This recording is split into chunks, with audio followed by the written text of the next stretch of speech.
आदाब सलाम दोस्तों, मैं डॉक्टर रज़ीउद्दीन सिद्दीकी खोज इंडिया में आपका फिर से एक बार स्वागत है। मैं इस वक्त भारत के एक मशहूर राज्य कड़ा मानिकपुर के ऐतिहासिक स्थल पर मौजूद हूँ।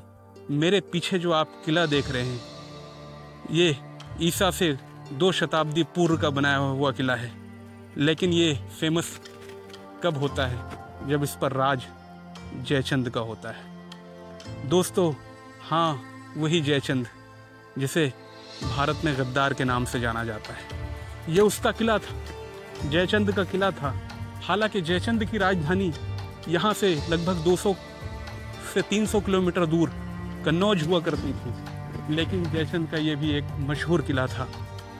मैं आपको भी बताना चाहता हूँ कि जलालुद्दीन खिलजी यानी खिलजी हुकूमत के टाइम पर अलाउद्दीन को, अपने भतीजे को, जो उसका दामाद, इसी किले का गवर्नर बनाकर उसने भेजा था। और ये वही किला है जहाँ पर उसका राजपाट स्थापित था, जिसे कड़ा मानिकपुर का किला कहा जाता है। दोस्तों, हाँ, वही अलाउद्दीन खिलजी जिसे आपने पद्मावत फिल्म के ज़रिए एक उसका दूसरा रूप देखा है। लेकिन हम आपको कोशिश करेंगे कि उसका एक और रूप दिखाएंगे। दोस्तों, ये वो किला है जहाँ पर अलाउद्दीन ने लगभग 9 साल तक गवर्नर के रोल में इस पूरे इलाके पर राज किया। मेरे प्यारे दोस्तों, ये वो इलाका है जहाँ पर एक बहुत मशहूर वाक़या पेश आया।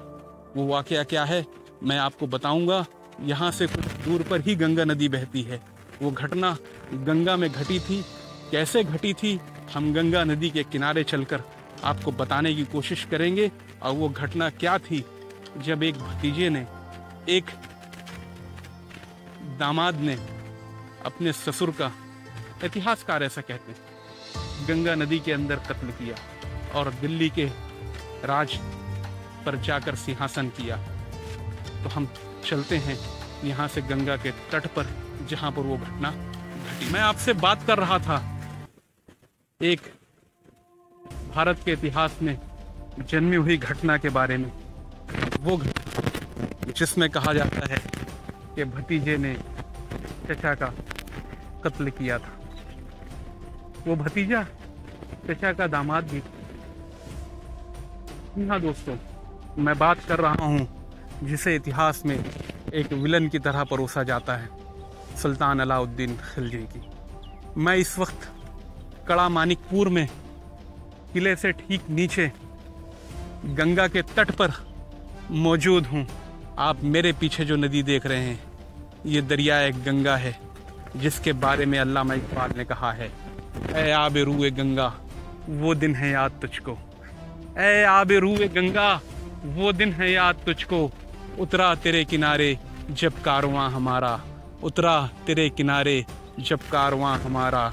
तो मेरे दोस्तों, मैं आपको एक घटना के बारे में बताना चाह रहा था। ये वही नदी है जब सुल्तान अलाउद्दीन खिलजी इस इलाके का, यानी कड़ा मानिकपुर का गवर्नर हुआ करता था।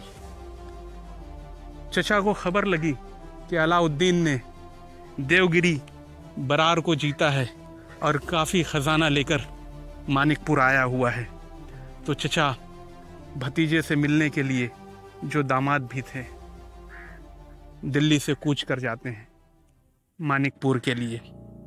कुछ इतिहासकार कहते हैं कि गंगा में उस वक्त बाढ़ थी, गंगा काफ़ी उफान पर थी।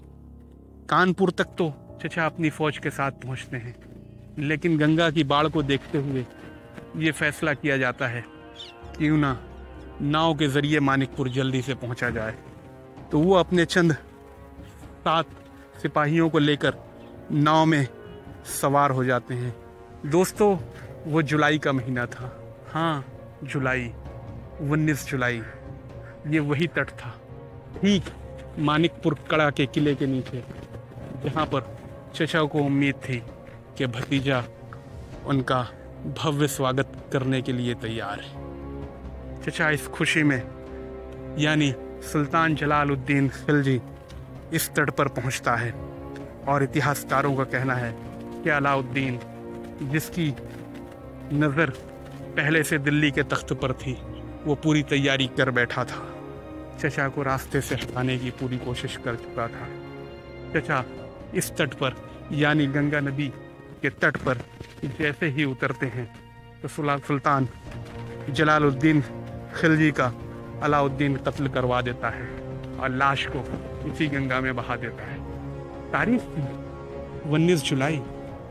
हाँ दोस्तों, तारीख थी 19 जुलाई। बरसात के दिन थे, गंगा उफान पर थी, गंगा में पानी की कोई कमी नहीं थी। जलालुद्दीन की लाश का पता नहीं चला और उसके बाद अलाउद्दीन दिल्ली के तख्त पर बैठता है। सुनो, रुको, ये तो हुआ एक इतिहास, लेकिन मैं आपको एक दूसरा इतिहास भी बताना चाहता हूँ।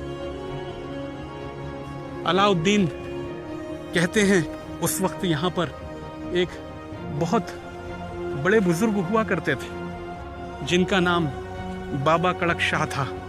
उनका अनुयायी था, उनका मुरीद था, उनका चाहने वाला था। बाबा को ये पता था कि जलालुद्दीन के दिल में अलाउद्दीन के लिए कुछ कपट है, कुछ साजिश है। तो बाबा कड़क शाह ने अलाउद्दीन को आगाह किया, अलाउद्दीन को कह दिया, अलाउद्दीन को बता दिया कि तुम्हारे खिलाफ कोई साजिश हो सकती है। वो साजिश कैसी साजिश, आइए मैं आपको बताता हूँ।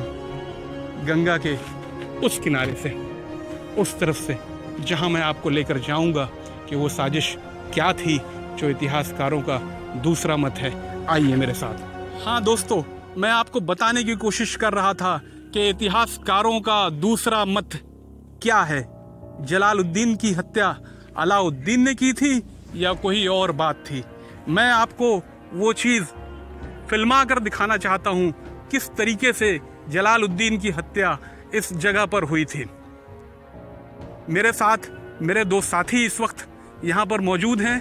मैं उनको कहूँगा, मैं खुद जलालुद्दीन की हैसियत से यहाँ पर पहुँचा हूँ और ये मेरे पास जो खड़े हैं ये सुल्तान अलाउद्दीन हैं और मेरा गार्ड मेरे पीछे है। साजिश ये थी कि मैंने अपने गार्ड को कहा था कि जैसे ही अलाउद्दीन मुझसे मिलने के लिए आए, तुम पीछे जाना और उसकी गर्दन को कलम कर देना।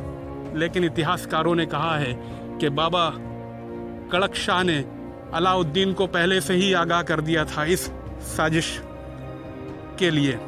अलाउद्दीन पहले से ही सचेत था, होशियार था कि उसके साथ कोई घटना हो सकती है। तो मैं जलालुद्दीन जैसे ही अलाउद्दीन से मिलने के लिए आया और हमारी अलाउद्दीन से बातचीत शुरू हुई। अब मैं इस वक्त जलालुद्दीन हूँ और मेरे सामने ये अलाउद्दीन खिलजी खड़े हुए हैं और मेरे पीछे मेरा बॉडीगार्ड है। मैं इसको जैसे ही इशारा करूँगा वो इनको मारने की कोशिश करेगा।